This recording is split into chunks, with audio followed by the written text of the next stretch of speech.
जय श्री हरि। प्यारे भक्तों, आज आप सभी श्रवण करेंगे बृहस्पतिवार बृहस्पति देव की व्रत कथा। इनकी कथा को जो भक्त श्रद्धा पूर्वक प्रसन्नचित मन से श्रवण करता है उसकी सभी मनोकामना पूर्ण होती है। तो आइए श्रवण करते हैं बृहस्पतिवार व्रत कथा। प्राचीन समय की बात है। एक नगर में एक बड़ा व्यापारी रहता था। वह जहाजों में माल लदवाकर दूसरे देशों में भेजा करता था। वह जिस प्रकार अधिक धन कमाता था उसी प्रकार जी खोलकर दान भी करता था, परंतु उसकी पत्नी अत्यंत कंजूस थी। वह किसी को एक दमड़ी भी दान नहीं देती थी। एक बार सेठ जब दूसरे देश व्यापार करने गया तो पीछे से बृहस्पति भगवान साधु का वेश धारण करके व्यापारी की पत्नी के समक्ष उपस्थित हुए और भिक्षा मांगने लगे। तब व्यापारी की पत्नी ने साधु महाराज से कहा, हे साधु महाराज, मैं इस दान और पुण्य से तंग आ गई हूँ। आप कोई ऐसा उपाय बताए जिससे मेरा सारा धन नष्ट हो जाए और मैं आराम से रह सकूं। मैं यह धन लूटता हुआ नहीं देख सकती। बृहस्पति भगवान ने कहा, हे देवी, तुम बड़ी विचित्र हो। संतान और धन से कोई दुखी होता है भला? अगर अधिक धन है तो इसे शुभ कार्यों में लगाओ, कुंवारी कन्याओं का विवाह करवाओ, विद्यालय और बाग बगीचों का निर्माण कराओ। ऐसे पुण्य कार्य करने से तुम्हारा लोक परलोक सार्थक हो सकता है। परंतु साधु की इन बातों से व्यापारी की पत्नी को खुशी नहीं हुई। उसने कहा, मुझे ऐसी धन की आवश्यकता नहीं है जिसे मैं दान में दूं। तब बृहस्पति देव बोले, यदि तुम्हारी ऐसी इच्छा है तो तुम एक उपाय करना। 7 बृहस्पतिवार घर को गोबर से लिपना और अपने केशों को पीली मिट्टी से धोना। केशों को धोते समय स्नान भी करना। व्यापारी से हजामत बनाने को कहना। भोजन में मांस मदिरा खाना। कपड़े अपने घर धोना। ऐसा करने से तुम्हारा सारा धन नष्ट हो जाएगा। इतना कहकर बृहस्पति भगवान अंतर ध्यान हो गए। व्यापारी की पत्नी ने बृहस्पति देव के कहे अनुसार 7 बृहस्पतिवार वैसा ही करने का निश्चय किया। केवल 3 बृहस्पतिवार बीते कि उसके समस्त धन संपत्ति नष्ट हो गई और वह परलोक सिधार गई। जब व्यापारी वापस आया तो उसने देखा कि उसका सब कुछ नष्ट हो चुका है। यह देखकर व्यापारी ने अपनी पुत्री को सत्वाना दी और दूसरे नगर में जाकर बस गया। वहाँ वह जंगल से लकड़ी काट कर लाता और शहर में बेचता था। इस तरह वह अपना जीवन व्यतीत करने लगा। एक दिन उसकी पुत्री ने दही खाने की इच्छा प्रकट की, लेकिन व्यापारी के पास दही खरीदने के पैसे नहीं थे। वह अपनी पुत्री को अवशासन देकर जंगल में लकड़ी काटने चला गया। वह एक वृक्ष के नीचे बैठकर अपनी पूर्व दशा पर विचार करके रोने लगा। उस दिन बृहस्पतिवार का दिन था। तभी वह बृहस्पति देव साधु के रूप में सेठ के पास आए और बोले, हे मनुष्य, तू इस जंगल में किस चिंता में बैठा है? तब व्यापारी बोला, हे महाराज, आप सब कुछ जानते हैं। इतना कहकर व्यापारी अपनी कहानी सुनाकर रो पड़ा। बृहस्पति भगवान बोले, देखो बेटा, तुम्हारी पत्नी ने बृहस्पति देव का अपमान किया था, इसी कारण तुम्हारा यह हाल हुआ है। लेकिन अब तुम किसी प्रकार की चिंता मत करो। तुम गुरुवार के दिन बृहस्पति देव का पाठ करो। 2 पैसे के चने और गुड़ को लेकर जल के लोटे में शक्कर डालकर वह अमृत और प्रसाद अपने परिवार के सदस्यों और कथा सुनने वालों को बांट दो। स्वयं भी प्रसाद और चरणामृत लो। भगवान तुम्हारा अवश्य कल्याण करेंगे। साधु की बात सुनकर व्यापारी बोला, महाराज, मुझे तो इतना भी नहीं बचता कि मैं अपनी पुत्री को दही लाकर दे सकूं। इस पर साधु महाराज जी बोले, तुम लकड़ियां शहर में बेचने जाना। तुम्हें लकड़ियों के दाम पहले से चौगुने मिलेंगे, जिससे तुम्हारे सारे कार्य सिद्ध हो जाएंगे। उसने लकड़ियां काटी और शहर में लकड़ियां बेचने चल पड़ा। उसकी लकड़ियां अच्छे दाम में बिक गई, जिससे उसने अपनी पुत्री के लिए दही लिया और साथ ही साथ गुरुवार की कथा हेतु चना गुड़ लेकर कथा की और प्रसाद बांटकर स्वयं भी खाया। उसी दिन से उसकी सभी कठिनाइयां दूर होने लगी, परंतु अगले बृहस्पतिवार को वह कथा करना भूल गया। अगले दिन वहाँ के राजा ने एक बड़े यज्ञ का आयोजन कर पूरे नगर के लोगों के लिए भोजन का आयोजन किया। राजा की आज्ञा अनुसार पूरा नगर राजा के महल में भोज करने गया, लेकिन व्यापारी व उसकी पुत्री तनिक विलंब से पहुँचे। अतः उन दोनों को राजा ने महल में ले जाकर भोजन कराया। जब वे दोनों लौटकर आए, तब रानी ने देखा कि उनका खूंटी पर टंगा हार गायब है। रानी को व्यापारी और उसकी पुत्री पर संदेह हुआ कि उसका हार उन दोनों ने ही चुराया है। रानी ने सारा कहानी राजा को सुनाया। फिर राजा की आज्ञा से उन दोनों को कारावास की कोठरी में कैद कर दिया गया। कैद में पड़कर दोनों अत्यंत दुखी हुए। वहाँ उन्होंने बृहस्पति देवता को याद किया। बृहस्पति देव ने प्रकट होकर व्यापारी को उसकी भूल का आभास कराया और उन्हें सलाह दी कि गुरुवार के दिन कैद खाने के दरवाजे पर तुम्हें 2 पैसे मिलेंगे। उनसे तुम चने और मुनक्का मंगवाकर विधि पूर्वक बृहस्पति देवता का पूजन करो, तुम्हारे सब दुख दूर हो जाएंगे। बृहस्पतिवार को कैद खाने के द्वार पर उन्हें 2 पैसे मिले। बाहर सड़क पर एक स्त्री जा रही थी। व्यापारी ने उसे बुलाकर गुड़ और चने लाने को कहा। इस पर वह स्त्री बोली, मैं अपनी बहू के लिए गहने ले जा रही हूँ, मेरे पास समय नहीं है। इतना कहकर वह आगे चली गई। थोड़ी देर बाद वहाँ से एक और स्त्री निकली। व्यापारी ने उसे बुलाकर कहा कि हे बहन, मुझे बृहस्पतिवार की कथा करनी है, तुम मुझे 2 पैसे का गुड़ और चना लाकर दो। बृहस्पति देव का नाम सुनकर वह स्त्री बोली, भाई मैं तुम्हें अभी गुड़ और चना लाकर देती हूँ। मेरा इकलौता पुत्र मर गया है, मैं उसके लिए कफन लेने जा रही थी, लेकिन मैं पहले तुम्हारा काम करूँगी और उसके बाद मैं अपने पुत्र के लिए कफन लाऊंगी। वह स्त्री बाजार से व्यापारी के लिए गुड़ चना ले आई और स्वयं भी बृहस्पति देव की कथा सुनी। कथा समाप्त होने पर वह स्त्री कफन लेकर अपने घर गई। घर पर लोग उसके पुत्र की लाश को राम नाम सत्य है कहते हुए शमशान ले जाने की तैयारी कर रहे थे। स्त्री बोली, मुझे अपने लड़के का मुख देख लेने दो। अपने पुत्र का मुख देखकर उस स्त्री ने उसके मुंह में प्रसाद और चंद्रामृत डाला। प्रसाद और चंद्रामृत के प्रभाव से वह पुनः जीवित हो गया। पहली स्त्री जिसने बृहस्पति देव का निरादर किया था, वह जब अपने पुत्र की विवाह हेतु पुत्र वधू के लिए गहने लेकर लौटी और जैसे ही उसका पुत्र घोड़ी पर बैठकर निकला, वैसे ही घोड़ी ने ऐसी उछाल मारी कि वह घोड़ी से गिरकर मर गया। जहाँ देख स्त्री रो रो कर बृहस्पति देव से क्षमा याचना करने लगी। उस स्त्री की याचना से बृहस्पति देव साधु के वेश में वहाँ पहुंचकर कहने लगे, देवी तुम्हें अधिक विलाप करने की आवश्यकता नहीं है। यह बृहस्पति देव का अनादर करने का कारण हुआ है। तुम वापस जाकर मेरे भक्त से क्षमा मांगकर कथा सुनो, तब ही तुम्हारी मनोकामना पूर्ण होगी। जेल में जाकर उस स्त्री ने व्यापारी से माफी मांगी और कथा सुनी। कथा के उपरांत वह प्रसाद और चंद्रामृत लेकर अपने घर वापस आई। घर आकर उसने चंद्रामृत अपने मृत पुत्र के मुख में डाला। चंद्रामृत के प्रभाव से उसका पुत्र भी जीवित हो उठा।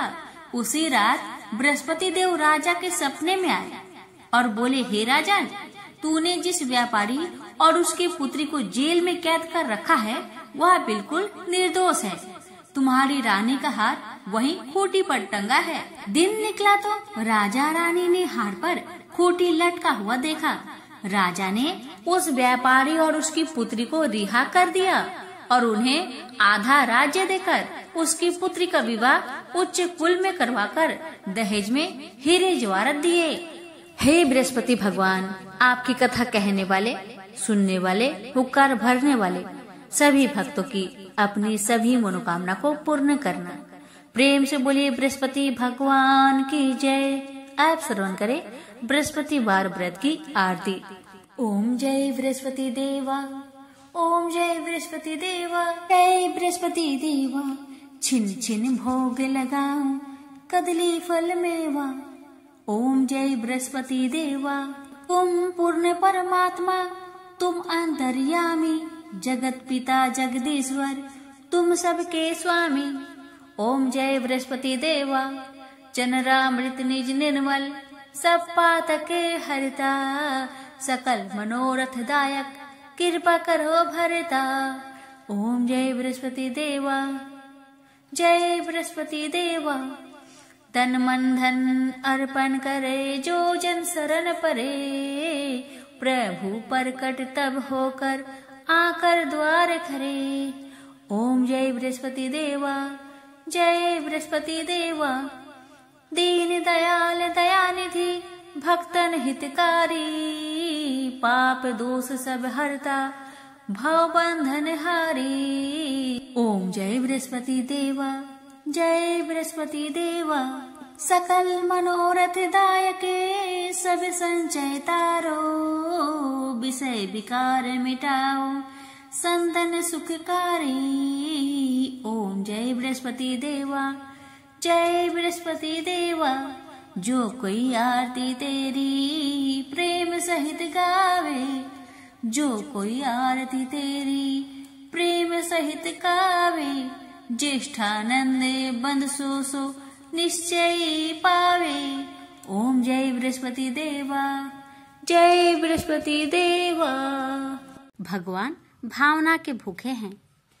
दक्षिण भारत में स्थित कांचीपुरी में चोल वंशीय राजाओं का राज्य था। तत्कालीन चोल राजा भगवान विष्णु का बड़ा भक्त था। वह अनंत शयन मंदिर में भगवान विष्णु की पूजा राजकीय अलंकरणों से किया करता था। मूर्ति की श्रृंगारिक पूजा कर उसके मन में यह अहंकार भी पैदा होता था कि ऐसे दिव्य अलंकरणों से भगवान की श्रृंगारिक पूजा अन्य कोई नहीं करता। एक दिन वह पूजा करके उठा ही था कि इतने में उसके नगर का एक दीनहीन ब्राह्मण विष्णुदास हाथ में तुलसी तथा जल भरा कलश लेकर आया। पहले तो उसने भगवान को दंडवत प्रणाम किया, फिर कलश का जल भगवान के चरणों में उड़ेल कर तुलसी दल चढ़ा दिया। साथ में वह ओम नमो भगवते वासुदेवाय का मंत्र जपता जाता था। राजा खरा यह सब देख रहा था। ब्राह्मण के जल डालने से राजा द्वारा अर्पित पूजा सामग्री तथा श्रृंगार बह गया और भगवान के चरणों में रह गया केवल तुलसी दल। राजा को बड़ा क्रोध आया। कहने लगा, अरे दरिद्र ब्राह्मण, मैंने भगवान का कैसा श्रृंगार किया था। भगवान की यह मूर्ति कैसी राजकीय शोभा पा रही थी। तूने जल चढ़ाकर सब धो दिया और रख दिया तुलसी की ये जंगली पत्ते। ब्राह्मण राजा की क्रोध भरी बात सुनकर विनती करते हुए बोला, राजन, मैं दरिद्र ब्राह्मण हूँ। आप जैसे श्रृंगारिक पूजा का साधन मेरे पास कहाँ है। मैं तो जो कुछ पाता हूँ उसी को भक्ति भाव से भगवान के चरणों में चढ़ाकर प्रभु कृपा से सुखी हो जाता हूँ। अलंकरण, दिव्य पुष्प, फल आदि से गर्वित होकर पूजा करे या भक्ति भावना से प्रभु के आगे केवल विनीत होकर हाथ जोड़ दे, इससे भगवान को क्या लेना। भगवान को तो भक्ति और भावना चाहिए। महाराज, मुझे क्षमा करे। राजा ने कहा, तुझे अपनी भक्ति पर गर्व है। तूने कोई देव मंदिर बनवाया है, कभी यज्ञ दान तप किया है, भगवान को संतुष्ट करने वाला कोई भी काम तूने कभी किया है। ब्राह्मण ने कहा, हे राजन, मैं तो अपनी दीनहीन पूजा से इतना संतुष्ट हो जाता हूँ कि लगता है जैसे भगवान संतुष्ट हो गए। यह देव मंदिर आपका बनाया हुआ है। मेरी पूजा से आपकी श्रृंगारिक पूजा खराब होती है, तो मैं कल से अपने घर पर ही भगवान का मिट्टी का कोई विग्रह रखकर पूजा कर लिया करूंगा।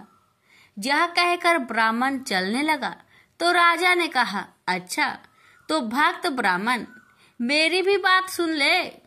भगवान विष्णु किस पर प्रसन्न होकर पहले किसको दर्शन देते हैं, इसे सब लोग देखेंगे। ब्राह्मण ने इस चुनौती को जैसे सुना ही नहीं, चलते चलते धीरे से बोला, भगवान का तो मुझे मेरी हर सांस में आभास होता रहता है। मैं तो अपने मन में उनका नित्य दर्शन करता रहता हूँ, दूसरों से मुझे क्या लेना। ब्राह्मण अपनी कुटिया में चला गया, राजा राजमहल में चला गया। ब्राह्मण ने उस मंदिर में जाना छोड़ दिया, अपने घर पर ही विष्णु भगवान का एक छोटा सा विग्रह ले आया और उसी का भक्ति भाव से पूजन कर कुछ भी रूखा सूखा होता भगवान को भोग लगाने के बाद खुद भोजन करता था। यह उसका नित्य का नियम था। उधर राजा अपने देव मंदिर में अपनी पूजा विधि से स्वयं ही प्रसन्न होता और अपनी पूजा पर गर्व करता। उसने अपनी यज्ञशाला में मुग्दल को आचार्य बनाकर एक विशाल राज्योचित यज्ञ प्रारंभ किया। राजा को एक बड़ा यज्ञ कराने का गर्व हो रहा था। ब्राह्मणगण वेद पाठ करते, राजा को यह अभिमान होता कि वह यज्ञ करा रहा है। एक दिन ब्राह्मण पूजा पाठ करने के बाद भगवान को भोग लगाने को जैसे ही उठा कि सारा का सारा खाना एक मरियल सा भिखारी खाकर भाग गया। ब्राह्मण हट प्रभ, अब क्या करे, भगवान को क्या भोग लगाए, दोबारा रसोई बनाए तो देर होगी और संध्या का समय समाप्त हो जाएगा। भगवान की इच्छा मानकर भगवान को हाथ जोड़कर कहा, हे भगवान, जब आपके लिए भोग नहीं लगा पाया तो मैं भी भूखा सोऊंगा। ब्राह्मण ने रात भूखे ही बिता दी। दूसरे दिन भी भूख के समय ऐसी ही घटना घटी। ब्राह्मण भगवान को बिना भोग लगाए भूखा ही सो गया। उसे आश्चर्य हुआ कि कौन भोग के समय चुपके से आकर रसोई का सारा खाना खा जाता है। तीसरे दिन वह सावधान था। भोग के समय जैसे ही वह भूखा ब्राह्मण आया और खाना लेकर भागने लगा कि उसने उसे पकड़ लिया। उसकी दयनीय दशा देखकर कहा, दरिद्र नारायण, इस प्रकार चुपके से चोरी से खाना क्यों ले जा रहे हो? आओ बैठो, भगवान का भोग लगाने के बाद जो कुछ भी रूखा सूखा है बैठकर प्रेम से खाकर अपनी भूख मिटाओ। अब मैं आपको ऐसे न जाने दूंगा। बैठो और प्रेम से भोजन करो। मैं समझूंगा मेरे नारायण स्वयं प्रत्यक्ष भोग स्वीकार कर रहे हैं। यह कहकर उसने उस भूखे ब्राह्मण को आसन पर बैठाया और खाना परोसकर हाथ जोड़कर बैठ गया।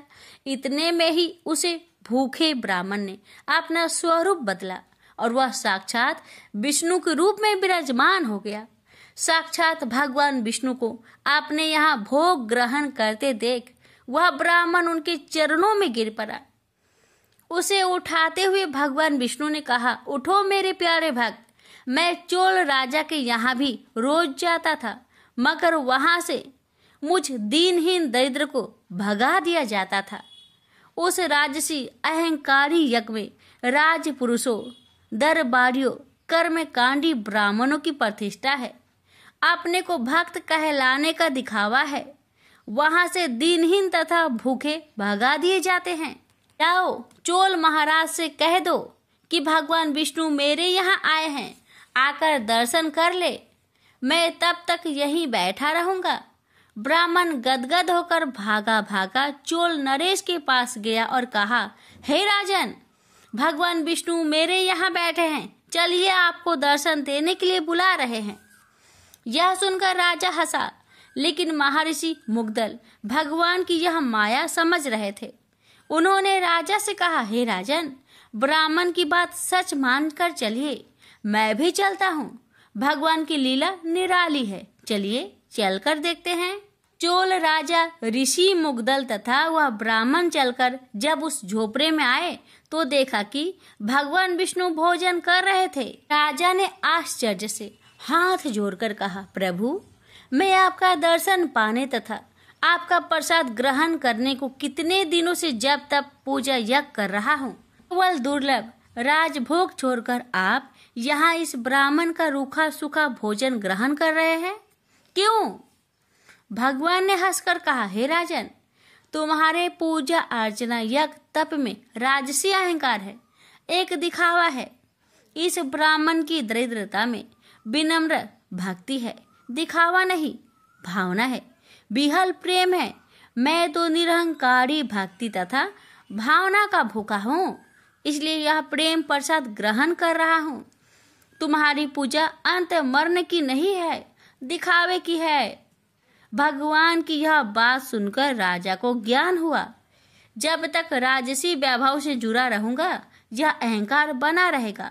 इसलिए राजा ने अपने पुत्र को राज्य सौंपकर वन प्रस्थी जीवन बिताने तथा आडंबरहीन भक्ति करने किसी आश्रम में चले गए।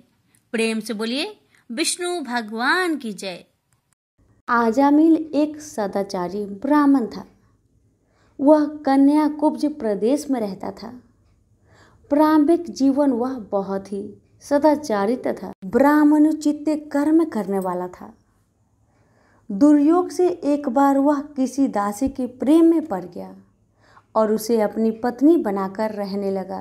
उसकी कुसंगति के कारण उसके विचार दूषित हो गए और दुष्कर्मों से वह अपनी जीविका चलाने लगा। वह लूटपाट तथा हत्या जैसे बुरे कर्मों में हमेशा लगा रहता था। दासी से इसके 10 पुत्र थे। उनमें से सबसे छोटे पुत्र से उसे बड़ा मोह था। उसका नाम उसने नारायण रखा था। अक्सर वह उसे हमेशा नारायण नारायण कहकर पुकारता था। उसके अन्य बेटा उसकी कोई परवाह नहीं करते थे तथा वे भी उसी की तरह दुष्ट कर्मों में लगे रहते थे। पत्नी भी नीच संस्कारों की थी, अतः वो भी कभी आजमील को मना नहीं करती थी कि बुरे और निंदित कर्म मत करो। अच्छे और भले कर्मों से जो उपार्जित करोगे उसी में रूखा सूखा खाकर जैसा भी होगा हम अपना तथा अपने परिवार का भरण पोषण करेंगे। पत्नी तथा अन्य संतानों की तरफ से निंदित कर्मों का बढ़ावा देने के कारण अजामिल और भी बुरे कर्मों में लगा रहा। चोरी, झूठ, लूटपाट तथा हत्या जैसे जघन्य कर्मों के साथ वह मद्यपान भी अधिक करने लगा, जिससे उसका स्वास्थ्य भी खराब हो गया। एक बार वह बहुत बीमार पड़ा। उसकी सेवा के लिए कोई भी न आता था। अब उसे पता लगा कि जिनके भरण पोषण के लिए वह निंदित कर्म करता रहा वही लोग अब उसे पूछते तक नहीं। बीमारी के कारण वह आसक्त होकर खाट पर ही पड़ा रहता था। उसमें स्वयं उठने बैठने तथा चलने फिरने की शक्ति भी नहीं रही। छोटा बेटा नारायण ही उसकी पुकार सुनकर उसके पास आता और उसकी बात सुनता था, इसलिए वह हमेशा उसको ही नारायण नाम लेकर पुकारता था। उसको असाध्य रोग हो गया था। एक दिन उसे जब आभास हुआ कि अब वह नहीं बचेगा और उसका प्रांत हो जाएगा, तो व्याकुल होकर वह अपने छोटे पुत्र को नारायण नारायण कहकर पुकारने लगा। जब तक नारायण उसके पास नहीं पहुंचा, उसने नारायण नारायण की रट लगाई रखी। जब उसके पास आया तो जीवन से निराश विहल हो उसका हाथ पकड़कर कहा, नारायण नारायण तू आ गया है। इतना कहते ही उसका प्रांत हो गया। शरीरांत होने पर उसके जीव को लेने के लिए यमदूत आ पहुंचे और वे अजामिल के जीवन को लेकर यमलोक चले जाए। इससे पहले ही बैकुंठ से विष्णु के दूत आ गए और उन्होंने यमदूत से कहा, अजामिल के जीव को तुम लोग नरक में नहीं ले जा सकते। मरते समय इसने कई बार विष्णु को नारायण नारायण कहकर पुकारा था, अतः अब यह जीव स्वर्ग का अधिकारी है। यमदूत हंसकर बोले, इसके सारे जीवन का लेखा जोखा चित्रगुप्त की ही बही में लिखा है। उसके अनुसार ये पूरे जीवन में हमेशा निंदित और पाप कर्म में लिप्त रहा। तुम जो नारायण की बात करते हो, यह नारायण के रूप में विष्णु भगवान को नहीं पुकार रहा था। ये तो अपने छोटे बेटे को उसका नाम लेकर पुकार रहा था। विष्णु दूतों ने कहा, प्रारंभिक जीवन में यह सत्कर्मी था। एक स्त्री की कुसंगति में पड़कर इसने पाप कर्म किए हैं। इस सब के बाद बेटे के नाम के बहाने ही सही ये हमेशा नारायण नारायण कहता रहता था, और अंत समय तो इसने नारायण नारायण कहते हुए अपने प्राण त्यागे हैं। इसलिए यह जीव इतने पुण्य से ही स्वर्ग का अधिकारी है। इसको हम स्वर्ग ले जाएंगे। इस प्रकार आजामिल नारायण के नाम की महिमा से स्वर्ग का अधिकारी बना। तो प्रेम से बोलिए लक्ष्मी नारायण की जय। अब श्रवण करें बृहस्पति देवता की आरती। ओम जय बृहस्पति देवा, जय बृहस्पति देवा, छीने छीने भोगे लगाऊं कदली फल मेवा। ओम जय बृहस्पति देवा, तुम पूर्ण परमात्मा, तुम अंतर्यामी, जगत पिता जगदीश्वर, तुम सबके स्वामी। ओम जय बृहस्पति देवा, चरणामृत निज निर्मल, सब पातक हरता, सकल मनोरथ दायक, कृपा करो भरता। ओम जय बृहस्पति देवा, तन मन धन अर्पण कर, जो जन शरण परे, प्रभु पर कट तब हो कर, आकर द्वार खरे। ओम जय बृहस्पति देवा, दीन दयाल दयानिधि, भक्तन हितकारी, पाप दोष सब हरता, भव बंधन हारी। ओम जय बृहस्पति देवा, सकल मनोरथ दायक, सब संचय तारो, विषय विकार मिटाओ, संतन सुखकारी। ओम जय बृहस्पति देवा, जो कोई आरती तेरी प्रेम सहित गावे, ज्येष्ठानंद बंद सो निश्चय पावे।